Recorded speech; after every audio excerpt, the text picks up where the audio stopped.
And we are back. Welcome, guys, to another episode of Balling Out. Thank you so much for your patience.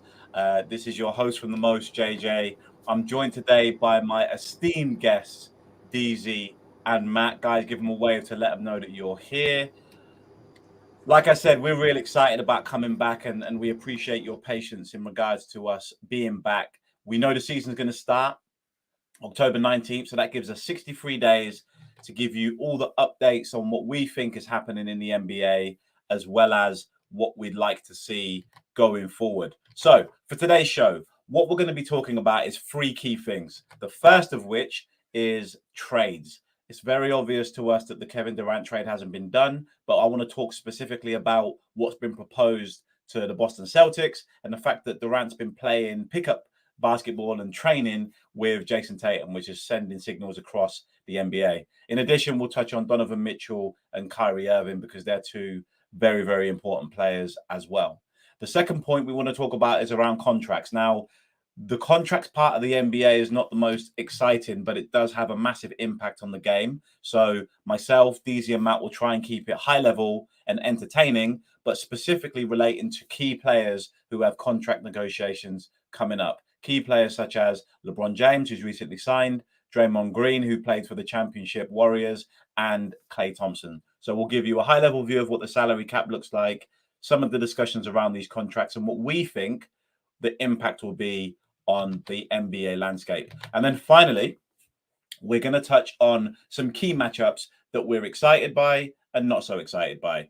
The NBA released the schedule, which is essentially who's going to be playing who on what days. And we're going to be telling you which of the games that we're looking forward to seeing and the ones that we're not. Now, I've spoken for more than enough time, and it's time for me to introduce you guys to the first topic, which is around Kevin Durant. So, DZ, Matt, we both know that KD recently, over the last few weeks, has been talking about how he's not happy with the Brooklyn Nets and he wanted a trade. He then followed up that particular trade request with some comments about removing Sean Marks, who is the GM, and Steve Nash, who is the coach. And I don't know if Durant's actually come out verbally and said that, but that's just the reporting.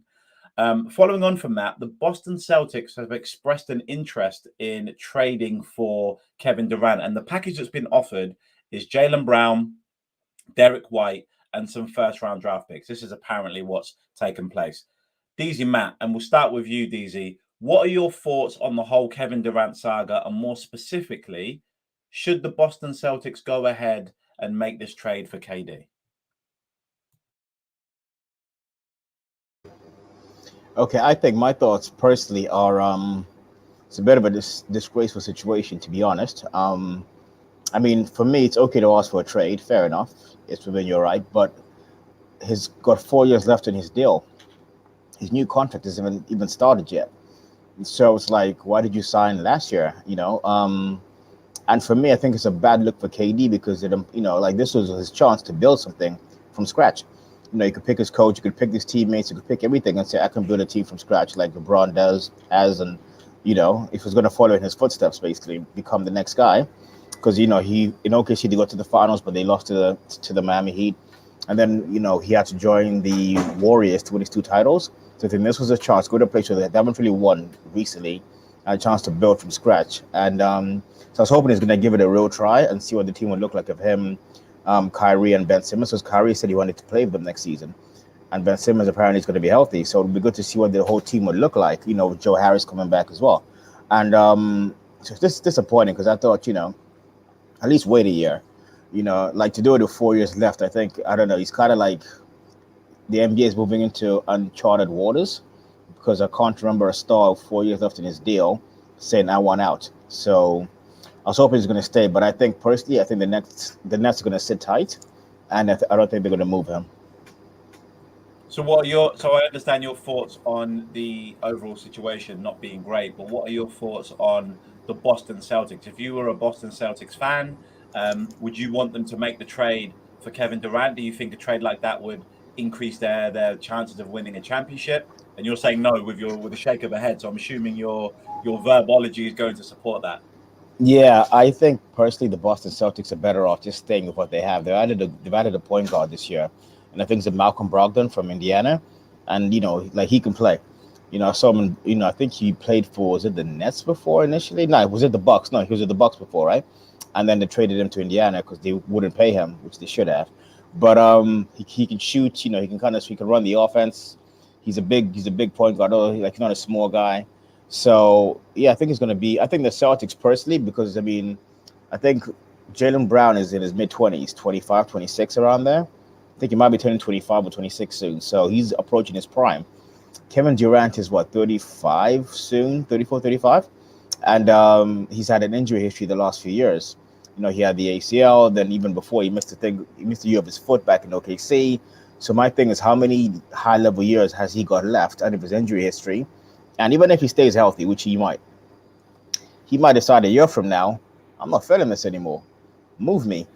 And like, so then Boston giving up a 25-year-old potential superstar for a guy that they might only have for a year because he might change his mind next year. So I think for me, it's a bit of a gamble. For us, Boston, I wouldn't fix what doesn't appear to be broken. And I think the team that got to the final deserves to run it back for another year. So what you're saying is, if I could summarize, is essentially, if you're married, don't cheat on your woman. Don't cheat on your woman for someone else, because that woman might cheat on you in the long run. You don't trust that KD will be loyal to Boston because he's not loyal to the Nets, hasn't been loyal to the Warriors, and wasn't loyal to the Thunder. Is that what you're basically saying? I'm basically saying the grass isn't always greener. It's greener where you water it. And Boston's grass is pretty green. Well, you chose a good color to pick for Boston.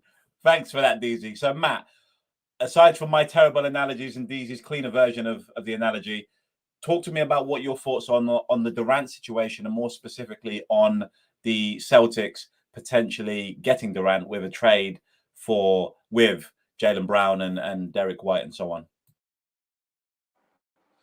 Yeah, I think with the whole KD situation and with the Nets, I think it comes down to the root of why he's there in the first place. I do think Kyrie was the main facilitator in terms of them choosing to go to the Nets as opposed to somewhere like the Knicks. So, it's really Kyrie's team essentially. So once things started going out of hand for KD, I think KD just decided, what, I don't want to be here anymore. Now, although he does have 4 years left, so he doesn't have a lot of leverage, but at the end of the day, he's mentally checked out. So you may question, is there a point in the Nets keeping him now? But specifically in regards to the Celtics, I think based on what the Celtics are ready to offer, I do think that will make them immediate title contenders, if not favorites. I think if the Nets were to accept Jalen Brown, Derek White plus multiple first round picks, I do think that does make the Celtics significantly better and potential title favorites for the title. But I don't think the Nets will take it, because I've heard reports that the Nets are insistent on Marcus Smart being put in that deal too. So, I really don't see them taking it. However, what I will say in regards to DZ's point about Jalen Brown has 2 years left on his deal. He has obviously heard rumors about him being involved in a trade off with KD. Who's to say that at the end of the 2 years, Jalen Brown doesn't say, you know what, I don't want to resign here, I want to go.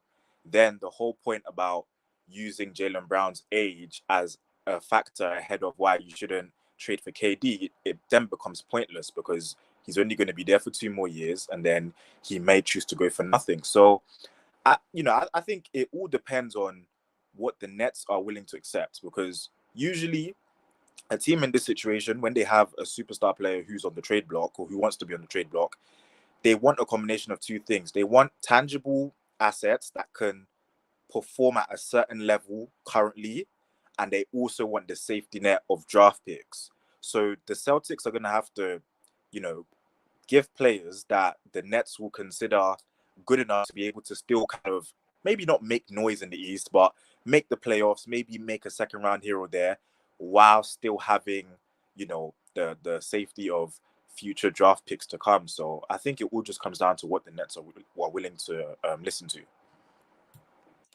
Thanks, Matt. And you sound like you have an element of caution, not as much caution as DZ, but an element of caution in regards to making a change. I'd like to just ask the question though.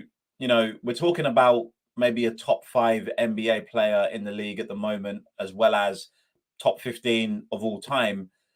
Those are the kinds of players that can win you a championship. Whereas the likes of Jason Tatum and Jaylen Brown, as much as they can get you to a final, it's very rare that players of that level that are all stars but not superstars can get you above the line, right, and push you to a championship. So I am surprised to hear you both say that you're erring more on the side of caution, and I get the sense that it's more about Durant, his age, his injury history, and his temperament that concerns you as opposed to his actual ability. Because realistically, him on the court with Jason Tatum, Marcus Smart, Robert Williams, Grant Williams, Malcolm Brogdon, Danilo Gallinari, that team would be unbelievably scary.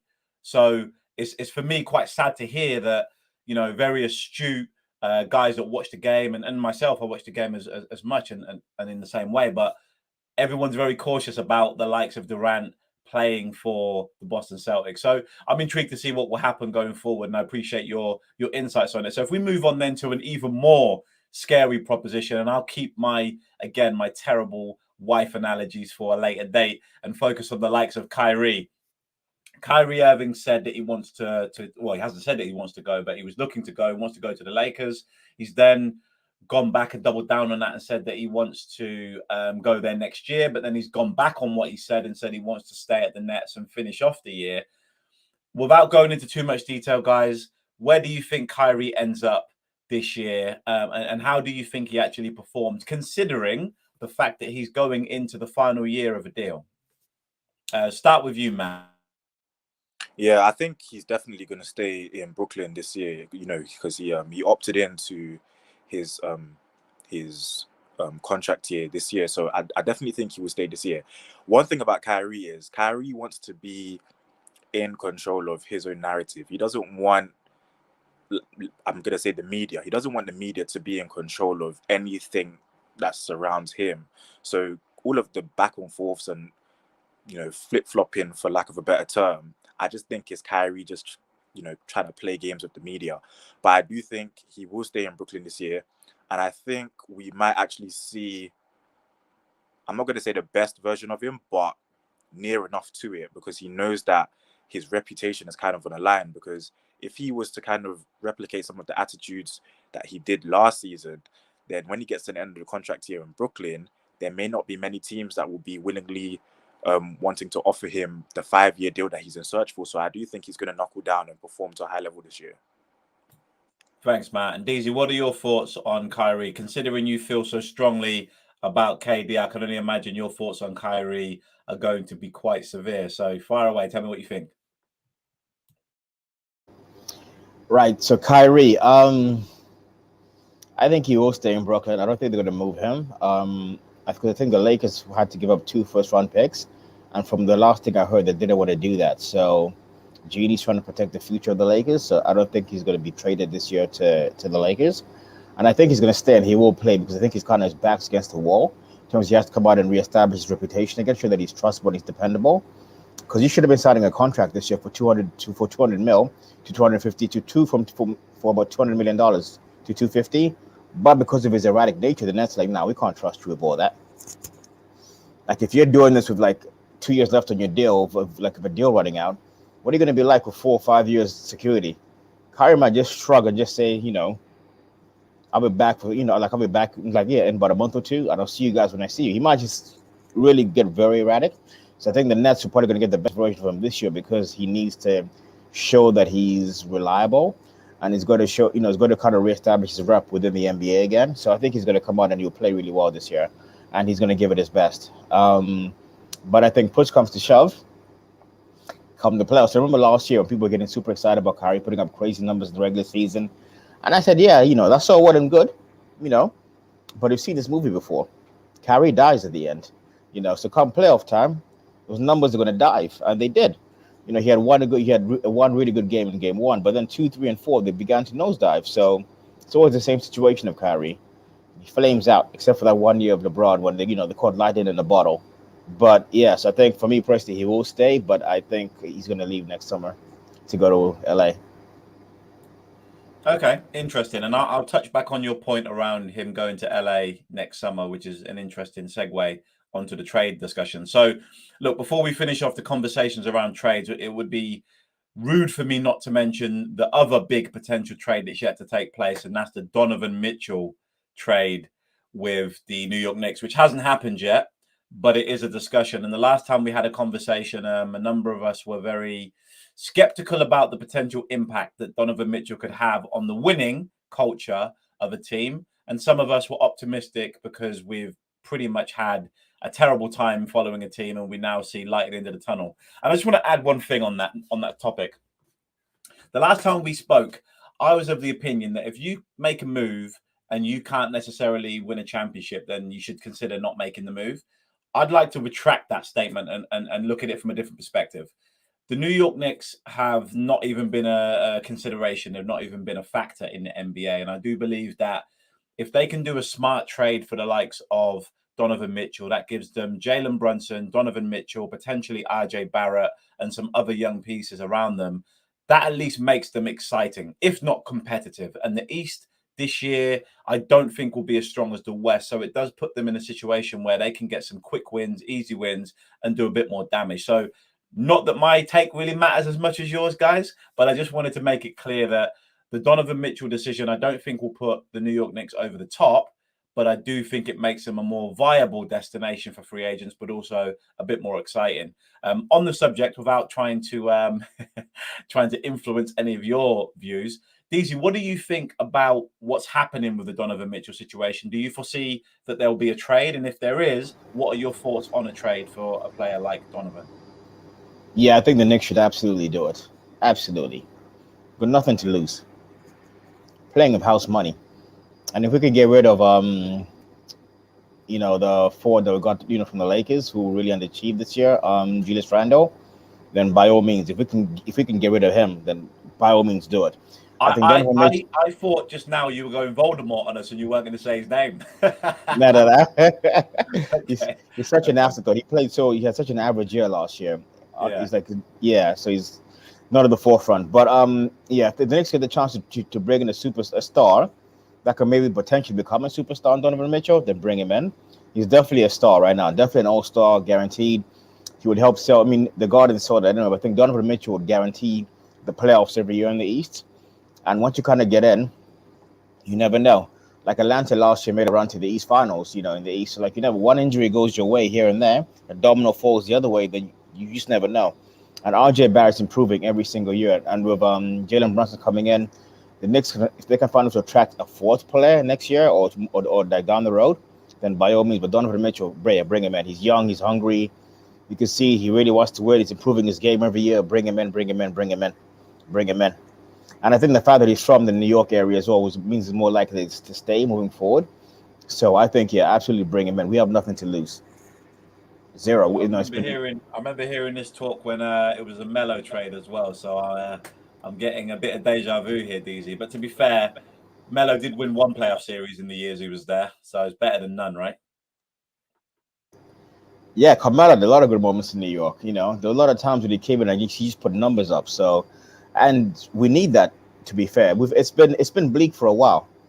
It's I been was really, I really was bleak. actually being disparaging when I said he actually got one playoff victory, but the mere fact that you latched onto that and assumed I was being positive demonstrates the despair that you're currently in as a Knicks fan. But I appreciate your take and your It was a good emotional remember. We still got vulnerability. Mitchell Robinson as well. So, yeah, I'd say True, yeah, true.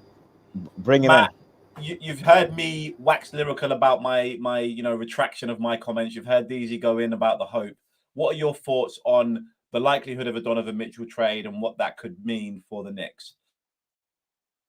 Yeah, like I said the last time, I'm not too keen on this for the Knicks. The combination of Jalen Brunson and Donovan Mitchell in the backcourt, for me, I don't really see the fit. None of them are actually very good playmakers. Also, um, as well as that, the East is very big man heavy. If you look at the main teams, you've got Bam for the Heat, you've got Giannis for the Bucks, you've got Embiid for the 76ers, You know, the Celtics have, you know, big forwards, and to then focus your attention on guards in the East, I don't see it. And I do get that, you know, the East isn't as competitive as the West. However, the East is better than it has been previously in the last 10 years. Like, I can pick off the top of my head like 6 ultimate, you know, playoff qualifiers: the Heat, the Bucks, the Celtics, the 76ers, the Cavs, and the Bulls. They are all better than the Knicks with or without Donovan Mitchell. Therefore, by getting Donovan Mitchell, you're just confirming a play-in situation, which, to be fair, would you really want to trade? Because I know Utah are not just going to ask for, you know, nothing. Would you want to trade a lot of assets only to guarantee a play-in position? I wouldn't. So my question to you would be this. You've named the Bucks, the 76ers, the Heat, you know, the Cavaliers, even the Raptors might be better this year with the likes of Scotty Barnes and whoever else. But what else can the Knicks do? Which I think is, to DZ's point, you either make this trade and become at least entertaining and potentially relevant, or you stand pat and you don't even make the play in. So what would you recommend if they don't do the Donovan Mitchell trade? What could they do to improve their team? Well, I think if the Knicks fans have endured years of kind of suffering, I don't think one more year would really hurt, to be honest. I think they can persevere another year of, you know, not being relevant. And then maybe next year kind of look and see what potential opportunities may come their way, honestly. The blessings of youth allows you to squander years as if they're things that are going to be returned to you. Unfortunately, myself and the likes of DZ and other Knicks fans don't have that luxury, Matt. But I appreciate your youthful take on just, yeah, another year. It's no big deal. It's cool. So we've talked about Kevin. We've talked about Kyrie. We've discussed Donovan Mitchell. Very quickly, I want to talk a little bit about the contract situation now regarding the likes of Draymond Green, Klay Thompson, and LeBron James. So, for those who are watching, if you're not familiar with the NBA, I'm just going to take about 35 to 40 seconds just to give you a very high level view of how the NBA works from a contract point of view. NBA has 15 players on a team. Each team has what we call a salary cap, which is essentially how much money you can spend. The NBA has 2 caps. They have a soft cap, which is basically you can spend up to a certain amount, but there are exceptions that allow you to spend a bit more to go to a luxury tax line or a hard cap. Without going into the detail, because it's very complicated, you can spend 112 million a year or up to 136 million roughly. The Golden State Warriors this year spent 175 million on salaries. So if you imagine 112 million is what you should be spending, 135 million is what you're spending at tax, they spent almost 40 million above the tax. That comes with penalties, and those penalties are called luxury tax fees. This year their bill for the luxury tax was 175, I think 178 million, which meant that they spent as a team $350 million on their team for players, compared to the Oklahoma City Thunder, who are in the same league, that spent 90 million. So that should give you some idea of the disparity between what a team in one hand in a great market with rich owners can spend compared to a team with a small market and not so wealthy owners. The reason I raise that is because the Golden State Warriors have some very trying decisions to make over the next few weeks and months around whether they sign Draymond Green and Klay Thompson to extensions. Matt, you're a massive Golden State fan, so can you talk me through what your thoughts are on the current situation with those two players? Yep. So start with Draymond. So Draymond is currently on a 4-year, $100 million contract, which expires next summer. And he is demanding to get the max, which is 5 years, $164 million. Now, the problem is, like you said, the Warriors are already in luxury tax. Plus, they have other contract situations, such as Jordan Poole, that also need addressing. Now, Draymond has said, you know, publicly that they wouldn't have won this year's championship without him. And, you know, he's contributed immensely over the past, you know, 8 or so years in their championship and final runs and so on. The problem is, in the last few years, he has had a couple of injuries. And as he has got older, his game has somewhat declined. Like, I know he did kind of step it up in the playoffs, but generally speaking, his game has declined. So the Warriors are in a bit of a dilemma because they need to decide whether they think Draymond can still maintain a high level of production for the next 3 or 4 years. You know, not even 5 years, but at least for 3 or 4 years. But also, they need to think about how much leverage does Draymond actually have? Which other teams in the league would willingly give Draymond a 5-year, $164 million contract?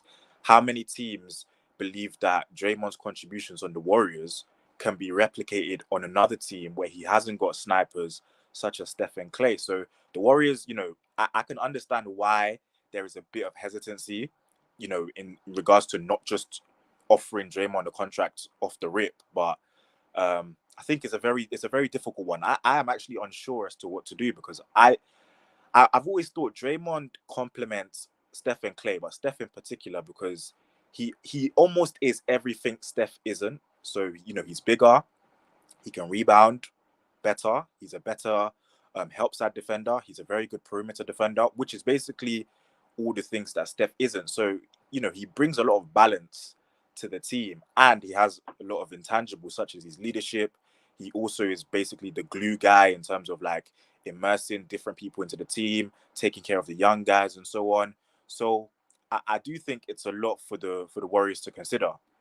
Now, in regards to Clay, I think this one is not as urgent. I do think they can kind of give it this year to see if Clay really can push on from, having come back from 2 very serious injuries in the last 2 years. And I do think Clay will be better. And I think that they probably will give Clay his extension with a bit more haste than they will Draymond, because I do think Clay is a bit more rare to find. I think Clay's skill sets are a bit more rare to find than Draymond's are. So, but yeah, that's my thoughts on it. Thanks, Matt. And guys, apologies for the insistent coughing. It's been a tough transition from my holiday, so apologies.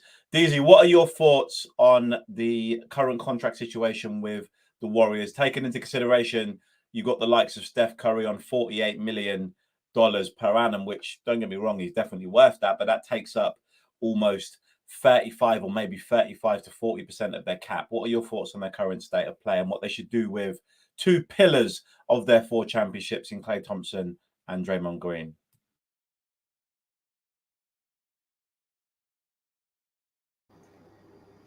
All right. So my thoughts on the situation are that I think they have to learn from other previous NBA dynasties, which is you have to ride this thing until the wheels fall off. If you look at, for example, the Chicago Bulls and some of the other dynasties, where I think they kind of ended them prematurely, purely because the ego kind of got in the way, and the GM tried to take more credit and wouldn't bring back Phil Jackson. And so my thing is, what the Warriors have is working. 4 rings don't lie. Over like a 10-year period, it's working clearly. So my thing is, Steph Curry has said that me, Draymond, and Clay are a package deal. That's how Steph says that's how he sees it. He says, as long as I want to be here, I want those guys to be here with me. So my thing is, you've just won the NBA title. You've got a generational player in Steph Curry. Clay's going to be better next year. Do whatever you can. Maximize this window because it may never open again. Like, you never know in the NBA. Once this run, it might take a long time. If you look at, for example, the Bulls in the 90s, they thought, yeah, we built this team. We can go build another one. Does it work like that? If you look at, for example, even my San Antonio Spurs, what a very good run. Obviously, it's only been a few years, but these players are really hard to find. And when you do have them, you have to build around them and you have to maximize that window, keep it open for as long as you possibly can, because it's not easy to rebuild. If you look at, for example, the Boston Celtics, they had their run back in the 80s. They probably thought, yeah, we can rebuild. We can find us another Bird. And, we can find us, like another McHale. We can rebuild. It doesn't work that way. The Pistons in the early 90s probably thought we could rebuild. It doesn't work that way. So my thing is the Warriors window is still very open. Keep it open for as long as you possibly can with the group of players and try and max. I think for me, there's a chance to win at least another ring, maybe 2. but I think they're gonna have to maximize this window because you never know. Once it's once it's over, it might be over for a good 10, 15, 20 years. Look at teams that have won in the last two. For example, the Houston Rockets of Akeem Olajuwon. They probably thought, yeah, we built this team. We've taken 2 championships. We can rebuild again. Mm-mm. So my thing is the window's open. Keep it open for as long as you can. You built a really good team. They like to play together. Pay Draymond as much as you can, and try and find a compromise and try and keep him. Even if it just means for another year or two, your team's at its is at its peak, and then it might. But like at least for those 2 years, if you can win another title or two, then it changes from 5 to 7. People look at you differently. So, or from 5 to 6, it's massive. So yeah, they need to try and maximize this window. For me personally, that's what I would do.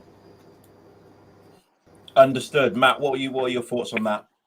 Yeah, just to kind of counter what DZ was saying about, if it's not broken, don't fix it, or, trying to maximize kind of like a winning formula.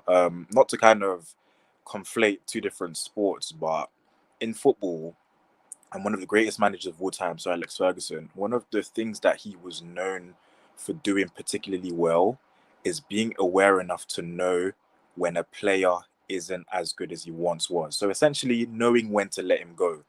And having that skill and that awareness is actually what enabled him to build so many dynasties. And I think one of the things that the Warriors have done well is rebuilding. Now, a lot of factors can contribute to this. They need to see how the young guys develop, what they're able to do, regarding cap space and stuff like that. But I do think that sometimes knowing when to let someone go is also a very kind of key ingredient in being able to maintain a winning formula too. Because if they're being realistic, this year, one could argue if the Bucks were healthy, they probably beat the Celtics, they probably beat the Heat. Do you think that Warriors team beats the Bucks? I don't know. Like, there is a lot of things to be realistic about this season. Like, a lot of things did go the Warriors' way in the postseason. So, that's why I do think it's a very hard decision for the Warriors to make. I wouldn't just jump to give in Draymond the max straight away. Understood. So, and from a Golden State fan, that's a very measured take to take. I understand your point, These in regards to the windows close and they shut. There's a jar. It's literally it closes and it's done, especially in the NBA. So I understand that from that perspective. I would just posit by saying they've got a year maybe or two. Both of those players have still got 2 years left on their deal, to my understanding. So with Draymond, he's eligible, but his contract doesn't run out this year. And Clay's got another 2 years on his deal. So they do have a little bit of time to run it back maybe for one more year and see how it plays. The problem is, though, is that if Draymond doesn't get his extension, that may impact the chemistry of the team. And we all know that Draymond's the heartbeat of that team. So you definitely don't want to be rocking that boat. So, guys, again, apologies. Matt, could you talk us through what your thoughts are on the Christmas Day games, what you like, what you don't like, what you're looking forward to? And then once my cough has subsided, I'll maybe chime in on what my thoughts are as well. Okay, so before the show, I actually did like a personal ranking of the games. Just according to, I classed it, I used like 4 metrics. So appeal, star power, anticipated competitiveness, and history. And so based on that, I think the clear kind of the best game is the Warriors versus the Grizzlies. They had a legendary overtime playing game last year where the Grizzlies actually turned out successful. Um, you know, just this year they had a very intense 6-game playoff series where the Grizzlies actually somewhat improved when Ja Morant went down. And also we know that there's been, back and forths between the likes of Draymond and Ja, Clay and Jaren Jackson Jr., even Ja and Steve Kerr, when, Steve Kerr kind of went at Dylan Brooks for injuring Gary Payton II. And, he said he broke the code. And then when Ja got injured, Ja tried to say that Jordan Poole broke the code. So, there's a lot of history. There's a lot of appeal to this game. There's a lot of star power as well. So this is definitely the best game for me during the Christmas period. The second one is the Celtics and Bucks. Obviously, the Bucks believe that if they had Chris Middleton, they would have dispatched of the Celtics in the Eastern Conference semifinals. This is also a potential Eastern Conference Finals or semi-finals playoff game this next season. The Celtics obviously have improved by adding Gallinari and Brogdon, so they probably feel like, even if the Bucks is healthy, they probably could still beat them. The third game is the Mavericks and the Lakers. Although this probably doesn't have as much playoff anticipation as the other two games, I think just the fact that Luka is a rising star in fact, he's already a star in the league. A lot of people have drawn comparisons between him and LeBron. He seems to kind of be ascending, while LeBron's kind of impact on his team is seeming to be descending. So maybe, this might be like a changing of the guard, so to speak. But, it's just a decent game. The fourth for me is the Nuggets and Suns. I just think this is a very competitive game between two Western Conference final teams. I'm not sure if either will be particular favorites. Obviously, the Nuggets have Jamal Murray and Michael Porter Jr. to come back, and the Suns are trying to kick on from their disappointment last season. But I just think this is a decent game. A bit of star power, not as much as the other three. And last, but certainly the least, it will be the Knicks versus the 76ers. You can tell that the NBA just put this there just to give the Knicks a bit of love. This is a one-sided game. The 76ers are the clear and shoulder favorites. I don't really see the appeal to this game. Not really a big draw. I mean, maybe James Harden and Embiid coming to New York might be a draw, because I don't think the Knicks would have any players that will be a draw. But yeah, it's the least interesting game. That's my rank.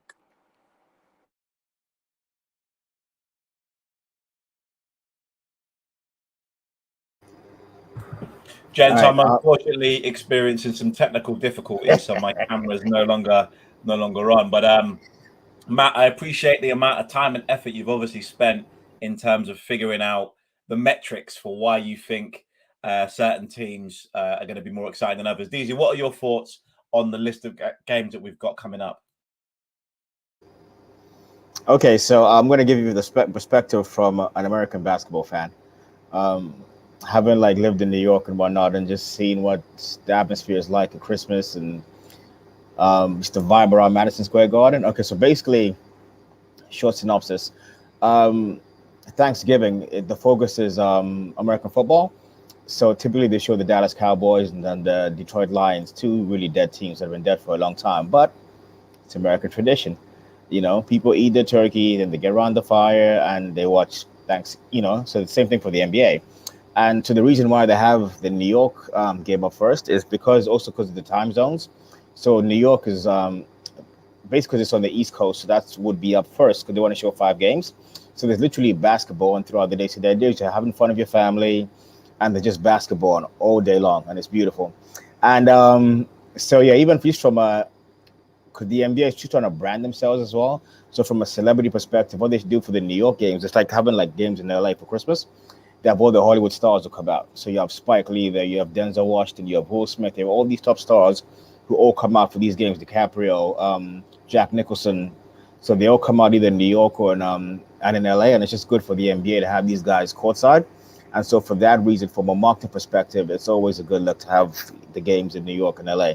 So that's why they normally tend to include them. You got the star power from the Sixers and the Knicks up and coming team. Obviously, Sixers are the better team.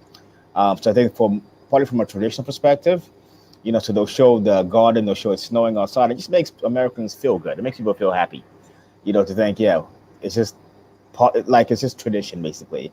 So the Lakers and Mavericks, very good game. LeBron has been the guy for a long time in the NBA, up until the last maybe 2-3 years. And Luka's the new guy coming up. So this is going to be almost like someone said, a changing of the guard almost, because Luka is projected to have an MVP type year. And LeBron actually said Luka's the player that he likes the most coming up from the new generation of players. He wanted to make him the face of his shoe brand, but Luka turned him down. And so that's going to be really fun to watch, actually. And actually, I've got some inside information on that because one of my good friends, he used to work with the person who's now doing Luka's marketing plan, and he spoke to him at a conference. And he said, yeah, so Luka's got this whole 5 to 10 year plan, which they're trying to implement basically. So everything he tweets, everything he sends out from his interviews, it's all planned, it's all marketed, it's all pre-programmed. Everything about him is pre-programmed. They want to make him basically the next MJ, and they build an actual team behind him. So even when he sends out a tweet, he checks with these guys first. They call, "Can I send this out?" And they said, "Right, don't do it now. Wait, da da da da." So this is a very very. So yeah, Luke is basically the next guy. It's like when Nike, at 17 signed LeBron and he got the chosen one tattoo. Luke is the unofficial chosen one of the NBA, so that's going to be a good game. Then you got the Bucks and Celtics rematch from this year's playoffs. That's going to be incredible basketball. Two teams going at each other. There's a rivalry there. So that speaks for Giannis and Tatum. That speaks for itself. Then you got the Warriors and the Grizzlies. There's a bit of a bad taste there between those two teams because of what happened in the playoffs last year. There's a healthy level of dislike, kind of old school like almost, where these two teams don't really like each other. If you watch them play in the playoffs last year, you can see that they don't like each other. They got physical, it got confrontational, it got chippy. These guys don't like being around each other. They don't like the side of each other. They don't like how the other team walks, how they move, how they play. So that's going to be good fun. And also as well with that, you got Ja versus Steph Curry, and Steph he's the number one point guard in the NBA, has been for a long time now. But they say the only man hungrier than the man on top of the hill is the man climbing up the hill, and that's Ja Morant. So basically, Steph Curry is a guy on top of the hill. He's got his sword, he's chilling, and Ja's climbing the mountain with a knife in his mouth, pistol in his waist, and he's going to go kill Steph. So that's the theme for that. Like Ja's the next guy coming, and then the final game is the Suns and the Nuggets, which is it's going to be a nice game. That's also a thing due to the times, because that's going to be on the West Coast as well. So it's going to be a chance for the West Coast fans to enjoy that, because the people in the East might be asleep by then, but the guys in the West can still enjoy that. So that's going to be good because you got the Mavericks are healthy. So no, the Nuggets are healthy this year, and the Suns were the best team in the West last year up until the playoff time. So yeah, I think all 5 games have a different type of appeal. LeBron, they got him because the Lakers. The NBA has to have LeBron there. The Knicks, that Christmas tradition. Sixers as well. Also, it's also an East Coast battle. There's a New York Philadelphia thing that goes back a long time, back to the 70s. So yeah, for me, it's a great selection of games. I mean, they got all their main stars are all playing. Except maybe the Clippers. I'm surprised they didn't get. That the Clippers weren't named. Personally, I'd have had the Clippers ahead of the Denver Nuggets. Personally, but yeah, I think it's a great selection of games. I think they've done well. DZ, again, thanks for your astute analysis as well. And gents, I have to say, I wasn't expecting a massive amount of depth on those particular points, and you guys really went in and gave me some cause for thought in terms of the next type of questions that I set for you guys to discuss. Now, look, I just want to say a massive thanks to you both, because I started off this with terrible analogies. I'm coughing, can barely finish, and I lost my green screen. But it's been worth it just to hear you guys talk. So, DZ, can you wrap it up? Yeah, absolutely. Jermaine, I suggest you drink some water and maybe get some rest. Don't just go back from Jamaica. Maybe your body's reacting to all that sun out there. You know, but I would wrap it up and say thank you for bearing with us today. It's been good to be back. I've missed doing this, and I'm excited about the new season coming up. The schedule's coming out now. The NBA preseason, like the summer's about to wrap up in terms of like the free agency stuff. Teams gonna start making decisions on contracts. I think the things are gonna start picking up. So I'm excited about what's to come, and we're gonna see what happens with KD, Kyrie, the whole situation. The Lakers are getting a chance to trade Westbrook. So, it's an exciting time. It's a summertime, but yeah, the fact that we know that the games kick off on October the 18th, exactly 2 months from today, is pretty exciting. So yeah, I'm pretty happy with it all. I'm excited. I can't wait for the new season to tip off, and it's been an exciting off season too. So yeah, I'm excited. Matt, anything from you, my friend, before we close? Yeah, just to carry on from what DZ said, season looks like it's going to be another great season. Lots of teams made some good moves here and there. The Clippers adding John Wall, obviously the Celtics, as we mentioned before, getting Gallinari and Brogdon. Also the Hawks adding DeJounte Murray to pair up with Trae Young as well could be a bit interesting. And what the Lakers have been able to do, it'll be interesting to see if LeBron, Westbrook, and AD can figure it out and actually be a contender in the West like they're supposed to. So, yeah, looking forward to this season. Looking forward to the Christmas games as well. Should be a great one. Awesome. Guys, before I choke to my demise, I will say again a massive thanks for carrying today. Your astute analysis is always appreciated. Just to be a part of this conversation with you guys is always enjoyable. Preparing, doing it, and then watching it after is great. Thanks for dialing in, guys. Before we go, I just want to just say one thing. Sorry, I know you just came back from Jamaica, Jermaine, and I went to go see a Bob Marley play at the weekend. So I just want to say, yeah, man. I told you I'm choking. You're now going to make me properly die. Anyway, guys, thanks for dialing in. Thanks for watching. We'll see you next Wednesday. Take care.